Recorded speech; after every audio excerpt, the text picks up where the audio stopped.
we'll start again. So this time I'll try to match. So has anybody of you here already tried Wakanday with at least a page and see a data source, try a data source and so on? So 1, 2, yeah, okay, also. So okay. So just as a reminder for everybody and for the one who don't know as a new things to know.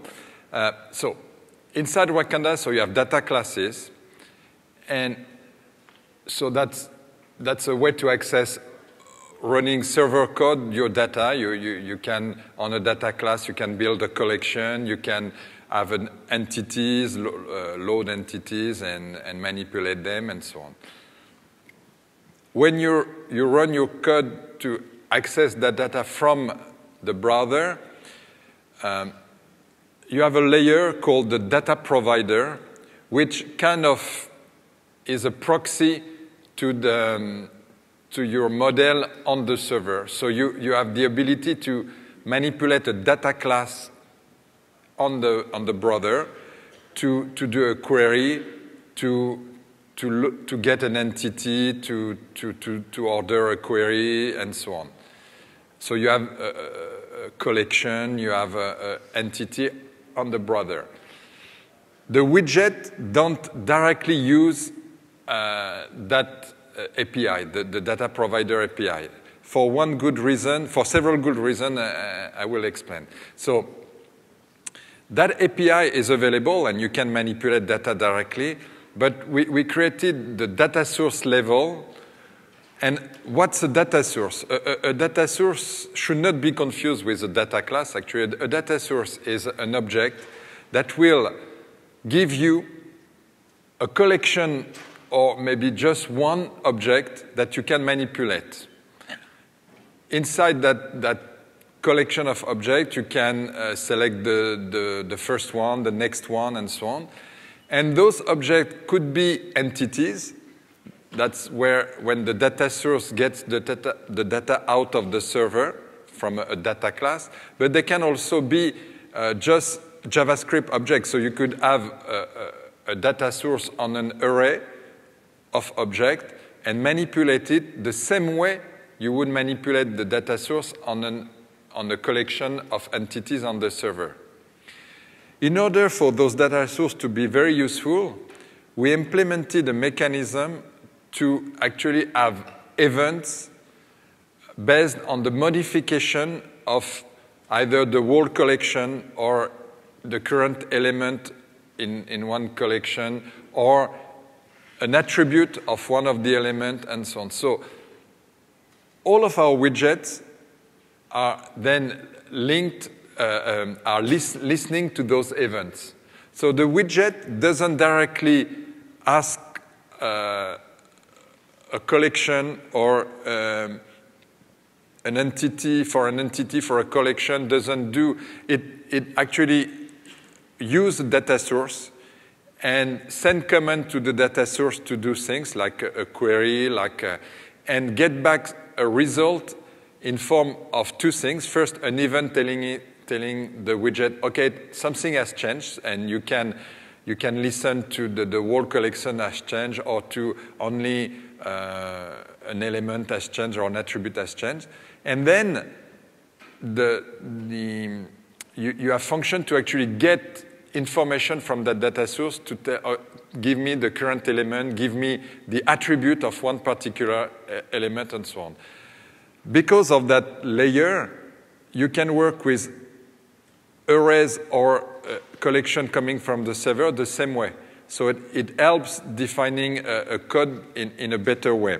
Also, if you work at the data source level, instead of working at the widget level, you have the ability to have the same business logic running on the client, whatever the widget you use. For example, if you change the current element, let's say you have a grid. When you click on an element of the grid, you could check if your clicking on a row and have an on-row click function. But if you decide later to switch from a grid to a data grid, to a matrix, sorry, then the on-row click on your grid will not be executed anymore because it's a different object, a different widget. If you check for the current element change, then your code will still run because it's based at the data level instead of being based on the widget level. So I'll show you a bit of all of this and more. So let's start with something very simple. Here in my model, I have employee companies. I have about 1 million employees and about 1,000 companies with different levels and so on. I'll start with something simple. Create a new one, actually. I'll start from scratch.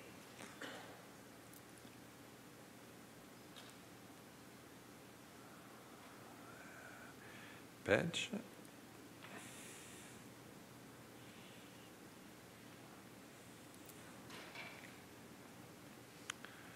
Okay. Put a grid on the employee, and I'll put, for example, just a simple text. Where's my text? Text input. So first thing I did, when I chose that data class and I dragged it onto the data grid, what internally happened was that in order to help you, the GUI designer actually created a data source with the same name as the data class, and except that it is all lowercase instead of starting with an uppercase. And that data source is linked to that data class. It doesn't mean that it has to be that way. You could rename that data source any way you want. Okay? It doesn't have to have the same name as the data class. It's just a convenience in the beginning to help. So right now, I have my data class from the model, and I have one data source made out of them, which is employee.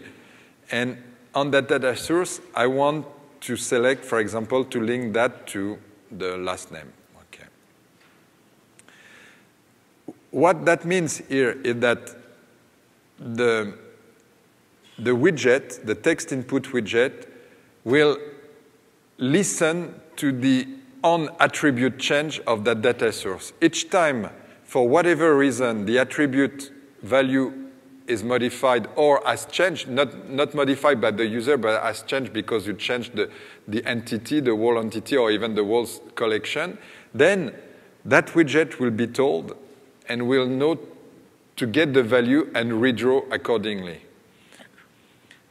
You can, if you want, do the same thing. You can, on a data source, you can choose to have the, oh, sorry, I'm not on the data source here. On the data source, you can have an event, you can listen to an event, for example, when a particular attribute has changed, and do something accordingly. I will show you that. So let's start with something simple. Here, okay, no code here. Server hasn't been started, sorry. And as soon as I click in the grid actually uses the data source to set the current element to the one corresponding to the row, and that one actually gets the new value because it is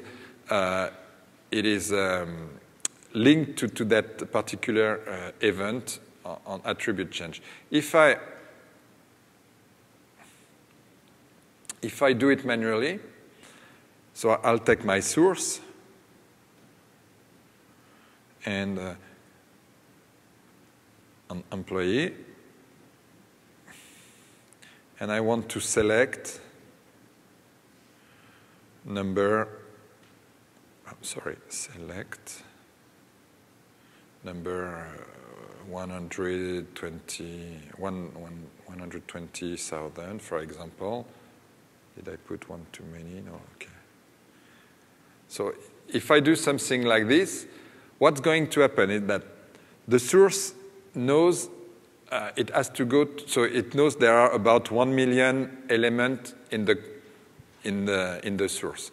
It will automatically try to fetch that one from the collection, because there's a collection associated with that source, because it is a source coming from a data class, and it will load it asynchronously. Then once the entity has been loaded, it will send an event to every widget listening, telling, okay, now the current element has changed.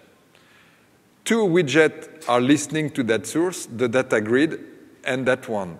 That one is actually not listening for current element change, it's listening for attribute change. But because the current element has changed, then the attribute value is not the same, and it will also be told of that. So I execute that code, then automatically it moves to that element and change.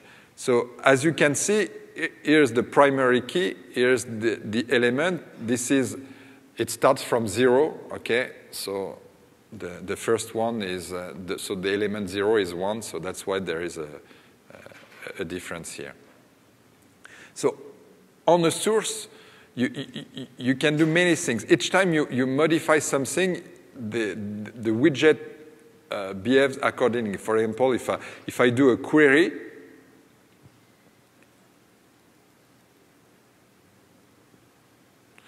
where I have no ID, for example, ID is greater than 300,000 or 30,000, and ID less than 50,000.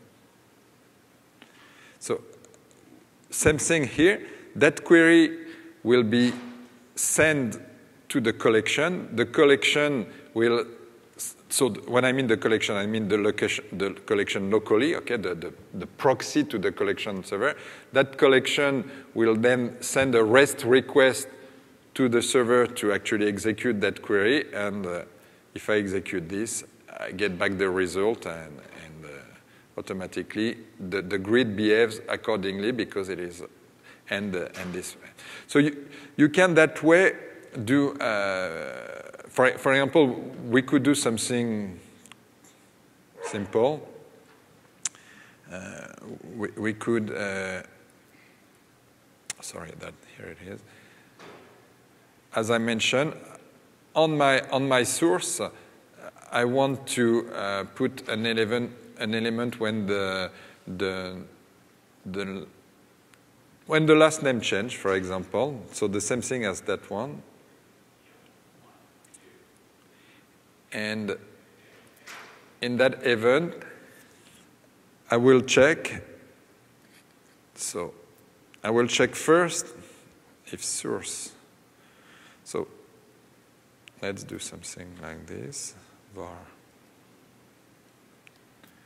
x equal source dot, or let's call it emp.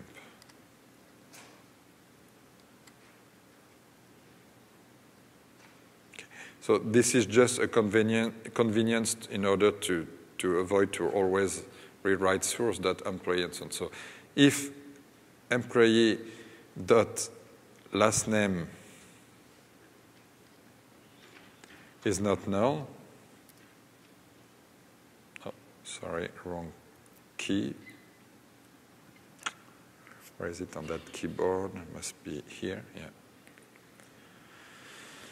So if it's not null, then we'll check, for example, if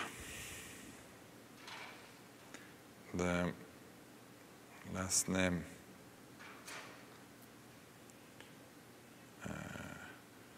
dot, let's take the first character. I have no idea, okay, so equal C, for example.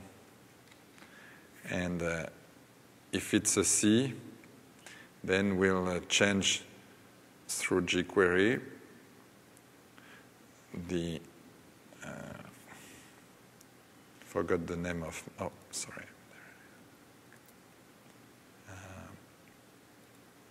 So for example, this one is called text field 1, okay. Sorry.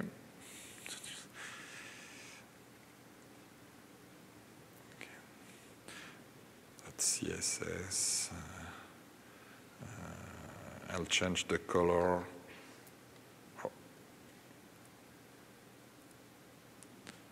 To red and else.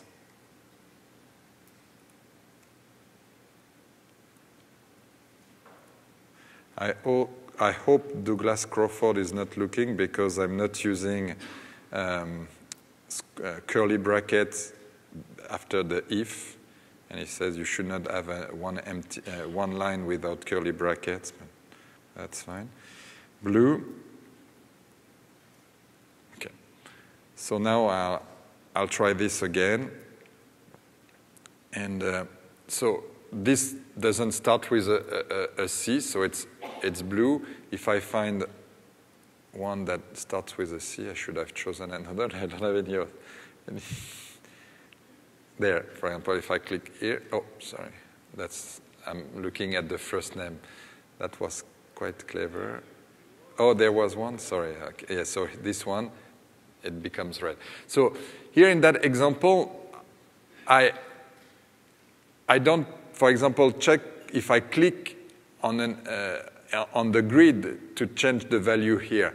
I'm just listening to an event based on my data. And that's quite important because if I add another way to change that data, for example, a matrix, then the same code would run. Actually, if I changed here and I change my code to put a D, then right away, that code is true too. You see? So it's not relying on one particular widget. It is really based on your data. And okay, so that's an explanation of what a data source is. Of course, as I mentioned, a data source is not a data class. So that means that in my example here, I could have two. There it is. I could duplicate that data source, call it employee 1, for example, create another grid,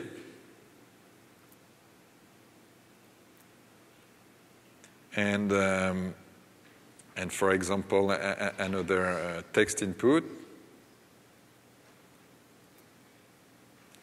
and this one will be an employee 1 last name.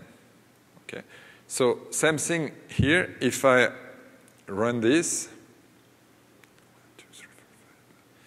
I have two different, by default, because of the initial query, they all are on the same thing. But if I change my source employee, then it doesn't affect employee 1. If I change my source employee 1 to something else, for example, let's find all the ones starting with a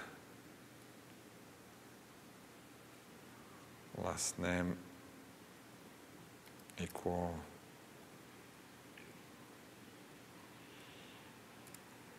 the @sign, for example. If I do something like this, it finds only the one starting with a D, and they're both completely independent. So it is very important to keep that in mind. You can work on several data sources based on the same data class. There's really a big difference between the data source and the data class, and it allows you a great flexibility. Now, let's go a bit further. In my model here, where's my model? There it is. So in my model, I have employee, company, and each employee has a manager, for example, which itself is an employee. And I would like to be able to start to display some related information. When you have a data source, you get the equivalent, the current element is the equivalent of an entity, but only the attribute which are scalar. The other ones are not directly accessible. You have to go through a method to actually get some more information.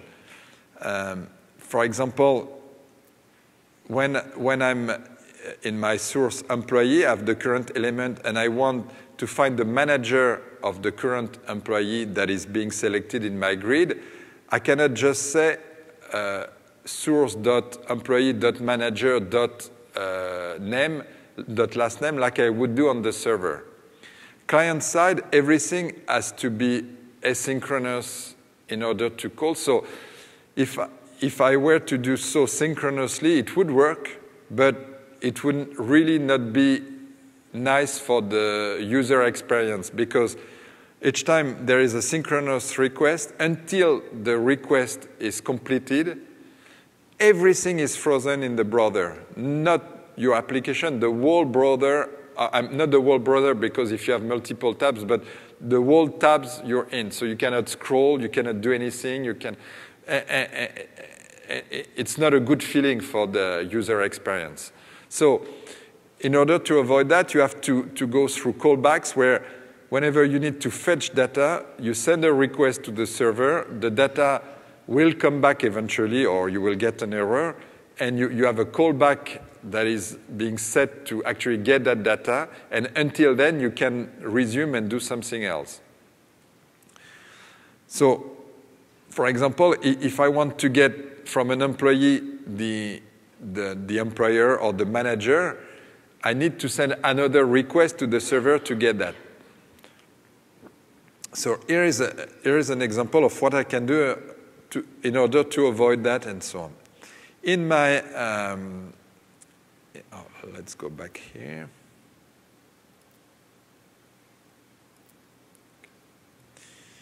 In my small, sorry, here it is. Here I have a small form where I use a data source employee. I want the ID, first name, last name, salary, and so on. And when I click on next, it does a select next and previous, select previous in my data source. Okay, so I can navigate through it. And I would like to change the color based on the manager's salary. So here's the script I could write. I put, first I need to show you that. So here's my data source. I have an event on the current element change. So each time the element change, I want to check if, so let me put the wrong code first. If true. And here is what I would like to do. I would like to check if there is a manager, okay, if the salary of the manager is greater than the salary of the employee, then I want to put a background color red. Else, I want to put the background color green. And if there's no manager, I want to put the background color blue. Okay. If I try this, it will not run. We'll do it, actually.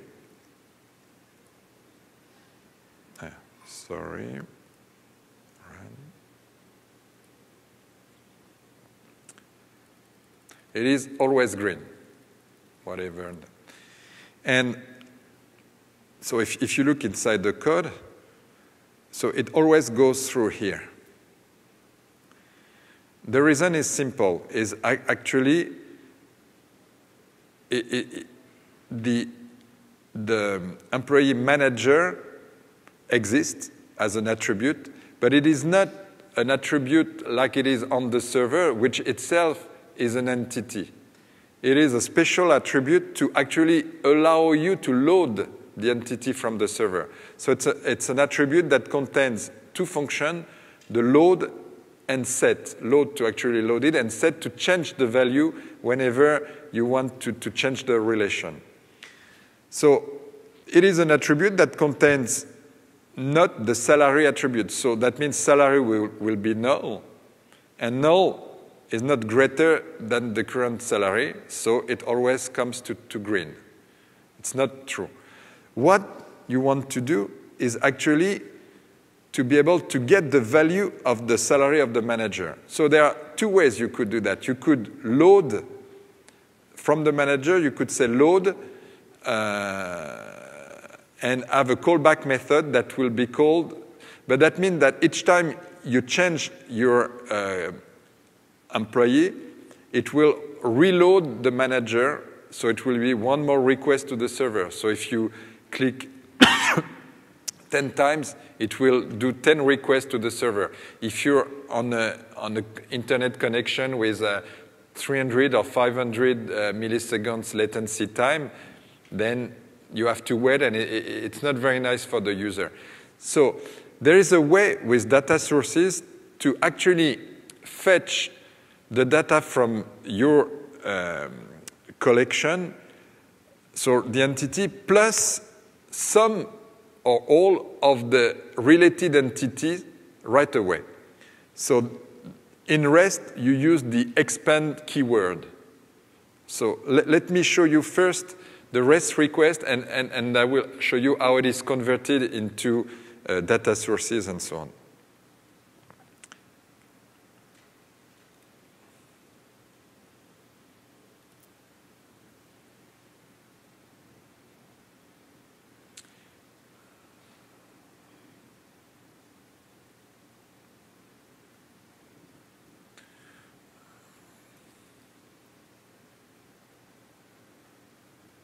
Okay, here I want to get, oh no, maybe that's not the right address.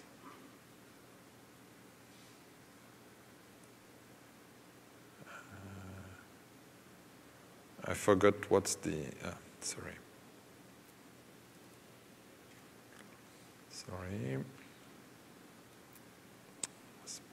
Settings. I'm looking for the settings there. Oh, I chose the port 80, sorry. So I didn't even need this.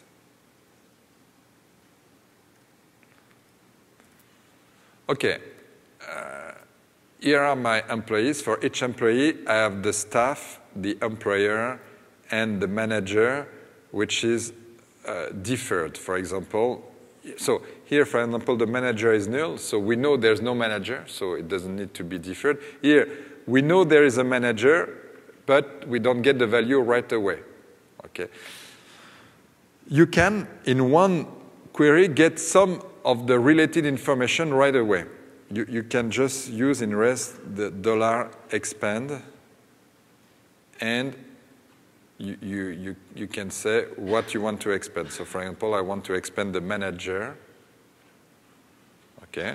If you do that, then right away you get the manager expanded. If the manager itself has a manager, this one doesn't, but this one has a manager, this one is not expanded. If you want to expand to several levels, you can do that. Manager, manager, dot manager, and so on. And then it will expand it. So this one has only one level. This one has two levels. So the manager who himself has a manager. No, this one has none. So there may be some, maybe later. Let's try to find one. Okay, but so you get the idea. There are some that have more than one level. This one has two levels. Okay. So that means that you only send one request to the server, so it is much more efficient. So now back to Wakanday Studio and actually WAF, how you can do that. Basically,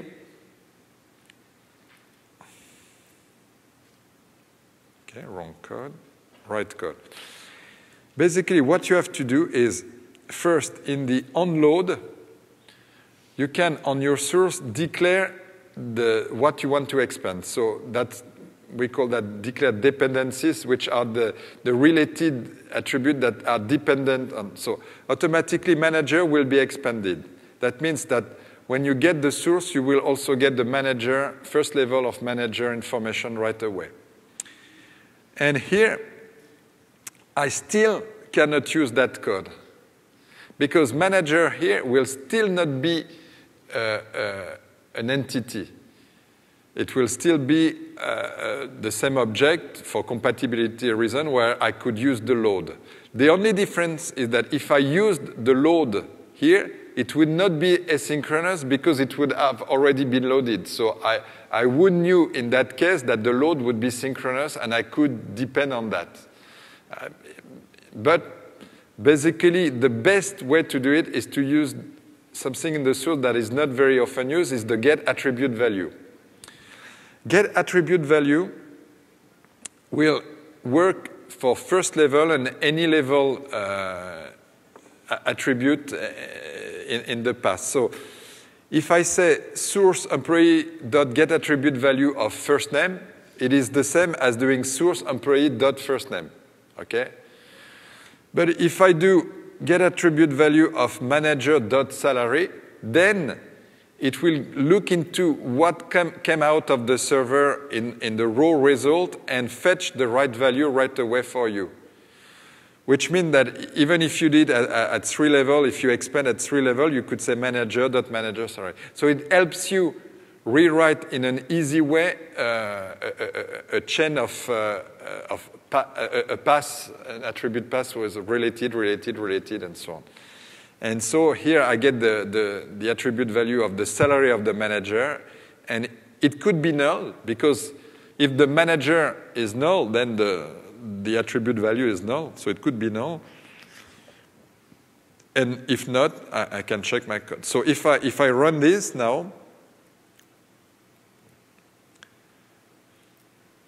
sorry, there it is. No, sorry, it's here. As you can see, I won the first prize of interface design in. Okay, so now it works the way I want it to work, Red when so blue when there's no manager. For example, this one is the CEO, it doesn't have any manager. Green if it's less than the manager, and red if not. So just a very simple example of what. And once again, here I'm only speaking of the data source. It's not widget related, so I don't have to do any special. So that means that, for example, let me change very, very quickly that page. I will put a grid there on the employee, same data source. And let's make it drag resizable. So, okay. If I run this again, okay. If I click here, the same code applies. You see, it's automatic and so on, and that's it. If I change the salary, then it's true also, and so on. Oh, actually, it's less than that. Sorry. If I put this. Oh, maybe I don't even know what's the manager's salary is. Let's try something smaller. Oh, no. Okay, maybe. Oh, it should. Something wrong. Oh, no, because I'm on the current element change. I didn't do on the attribute change. So, sorry. That's the demo is. If I had done this on the attribute change, which would have been more clever than the current element change, it would have worked. But okay. And so that's for how to actually fetch data in one simple request. So if you look here on the request being sent, let's do a F5 to restart from the beginning. So here, the last request was actually a get from the employee. If you look this, with in the header, maybe it's too small. Yes, you cannot. Do anybody here know if I can change the font of the inspector? No? Or maybe change it? No, maybe not.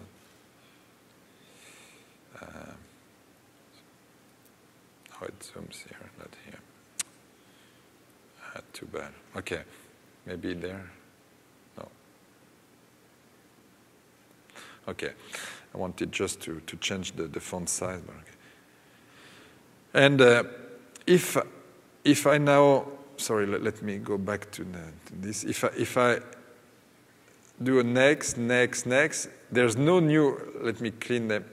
As you can see, I get the manager and so on without doing any request to the server because everything has been loaded into one until I reach the 41st one element when it will reload one page at a time and so on.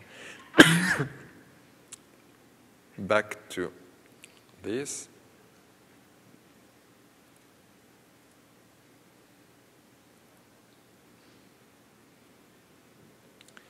Okay.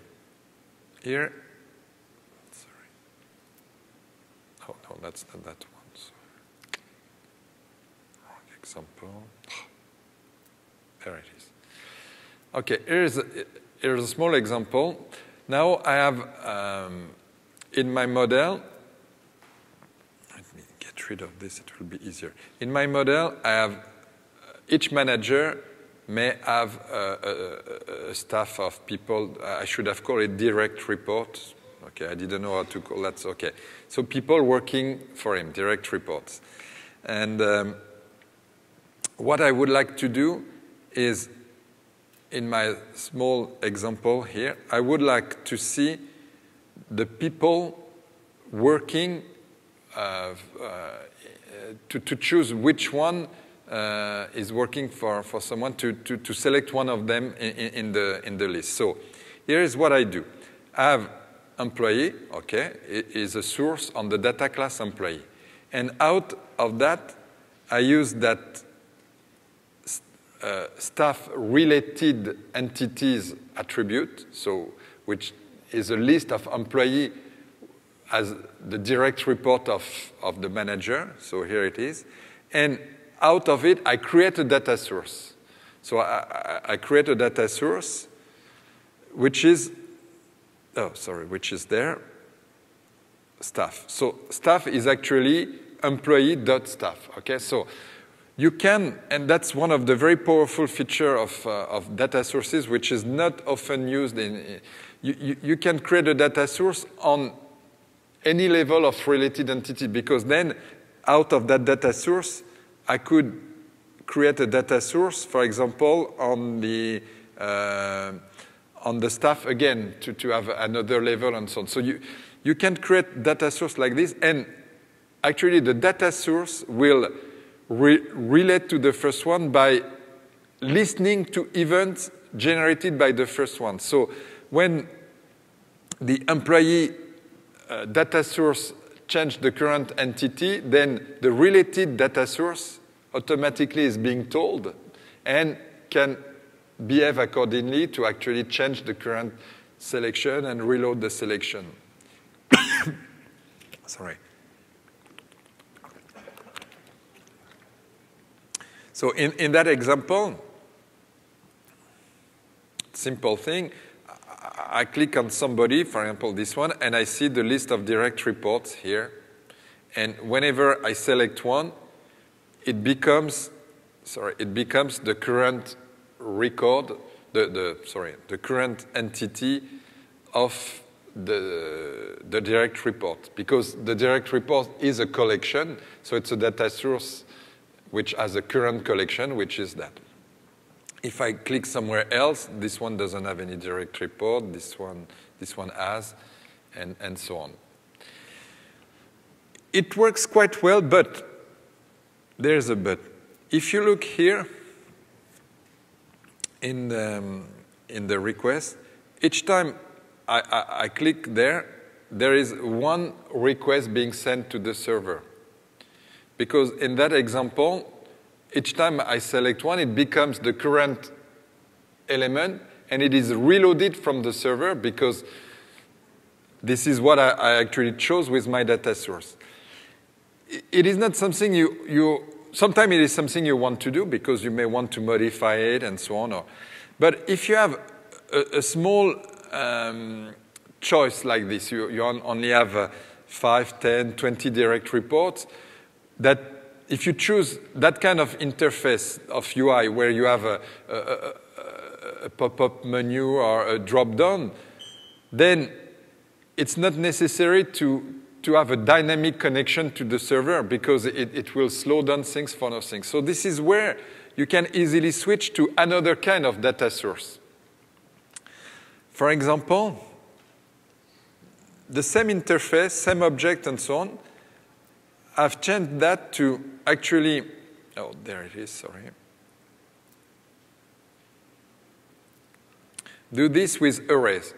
So I got rid of the related entities data source, and I created an array data source. So here, it's going to be a data source on local JavaScript data, which are coming from the browser, not from the server. When you create a data source on local data, you define if it's on an array, on a simple object, or even on a simple scalar value, a string, a number, or something like this. Here, in that example, I put that I create that data source stuff the same way I did with the other one, and I create two properties, first name and last name. And on the server, for my employee data class, I have an entity method that is going to be called on an entity that will return me an array, get stuff. So that function is quite simple. I'll show it to you. It's there. Actually, it is class, where is class? Oh, there it is.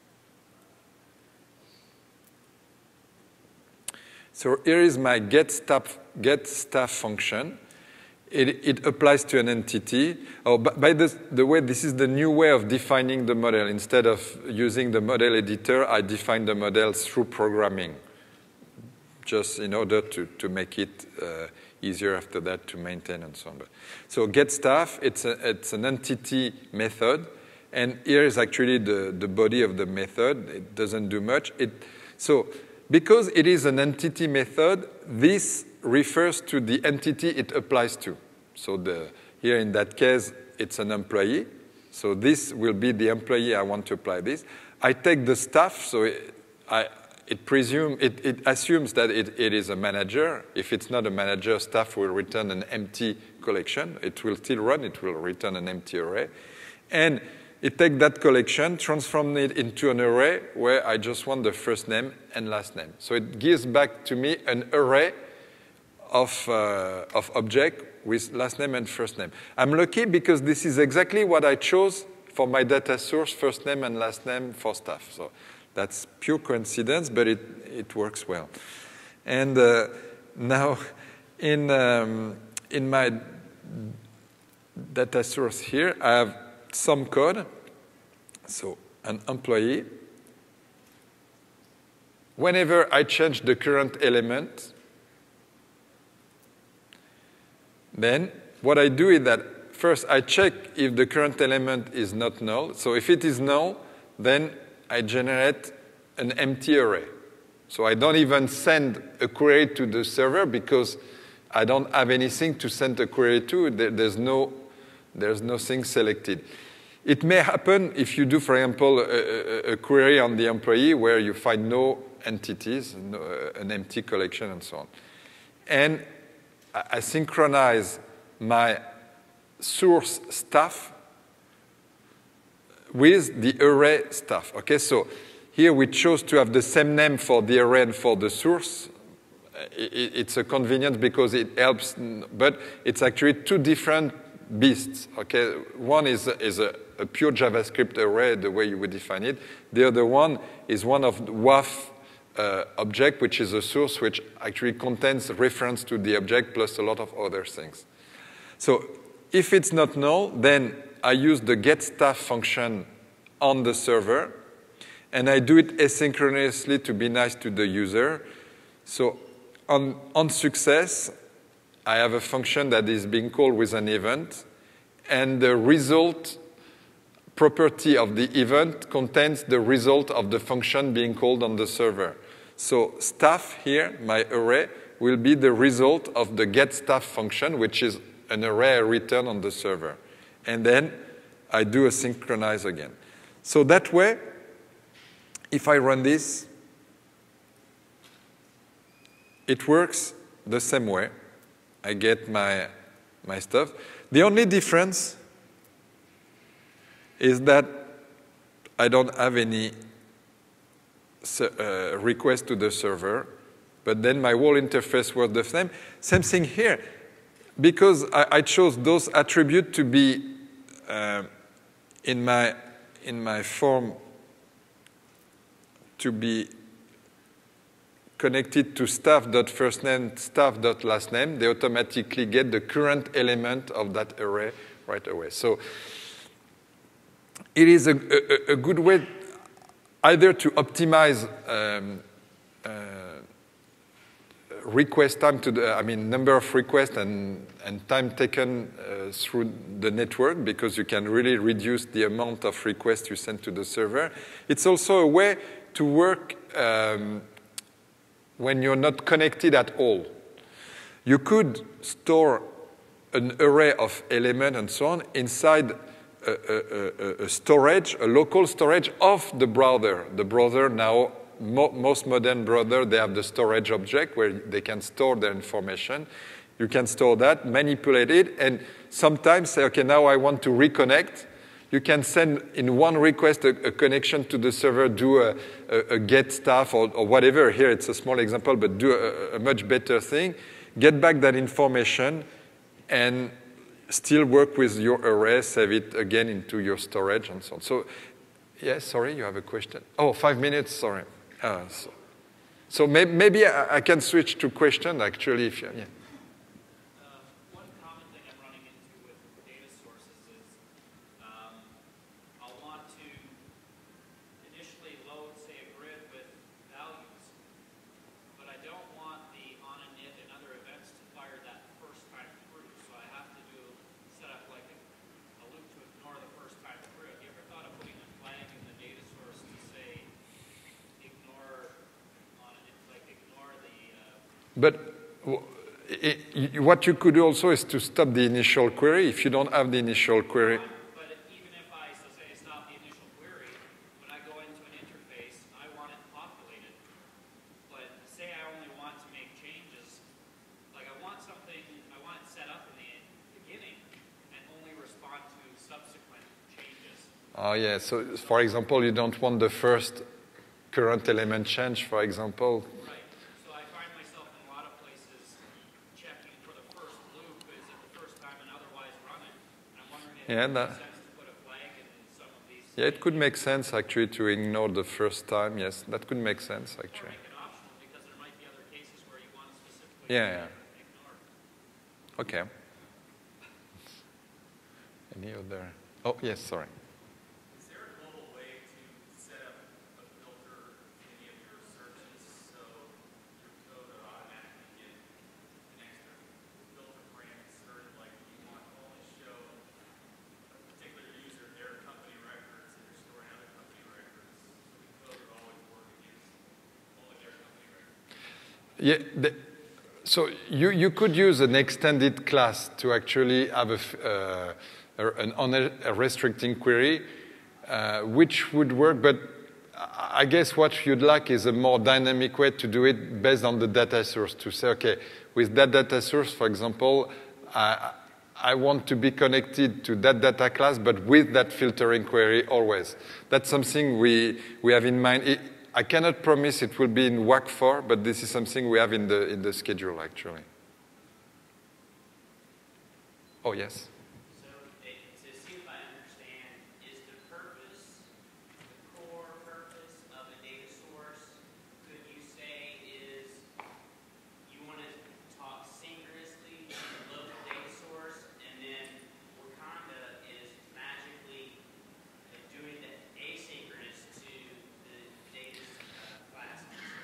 Not really, because most of the time you have to anyway work asynchronously with the data source. It's just that instead of having to, for example, do a select and on success of the select do something in the callback, you can listen to an event, and when the current element changes, do the callback. That way, your code will work not only with your own code actually doing the select, but with any widget or even every other part of your code somewhere else that does the select. And you don't always have to provide the same callback, because it will be done once at the listening process, listening event, at the listener. So it helps.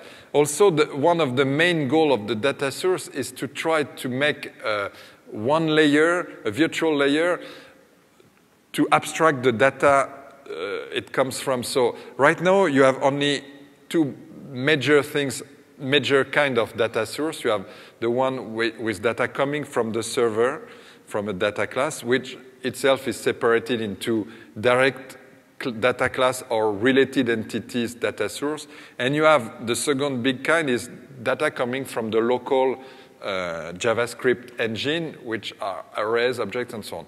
In the future, we plan to have more data source kinds. For example, we have one in mind which is based on on functions. So you will have the ability to say, okay, I want a data source, and for that data source, I set the function that returns the length, the function that returns one element, and so on. Then the good thing is that all of our widgets will already work with that new kind of data source, because all of widgets follow those rules. They apply for an on-chain. They do a select to get an element. They do a query and so on. And nothing will make them break. And so you will have the ability, for example, to have a data source based on a function that gets data from a Twitter stuff, or whatever directly. Yes. Sorry if I missed it earlier, but where does data come from in the example that you showed? Sorry, I'm coming closer because I have trouble. I'm sorry if I missed it earlier, but where does the data come from in the example that you showed? So in all the examples except the last one, the data directly comes from the server. So the data source is actually Server in Europe, in US, or? Oh, the server actually is here. It's a local server, but it could be. Oh yeah, but it could be anywhere. Yeah, here it's just a server running in the same. I was wondering about the performance.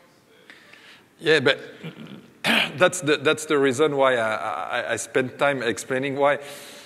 Basically, as you could see here in my examples, most things do everything in one request. That's not let's say the ultimate goal, but I tried to do things where you could get the whole set of data in one request. It's always better for latency time and so on. So if you follow the rules and so on, it's quite easy actually to achieve that goal not for everything, but on most pages, you can do it in a few requests. I mean, you can split the data easily. Any other question? Yes? Is add outside catalog going to be the way MySQL? Yes, exactly. Add outside catalog will be, it will not be in WAC 4, but in WAC 5 or and following, we'll use the same add outside catalog function to actually connect to MySQL and other SQL databases that way. Yes? But will that work with another Wakanday database for WAC 4? Yeah, for WAC 4, it will work with 4D and another Wakanday server. That already works, and except a few things not implemented yet, but most of it is already working.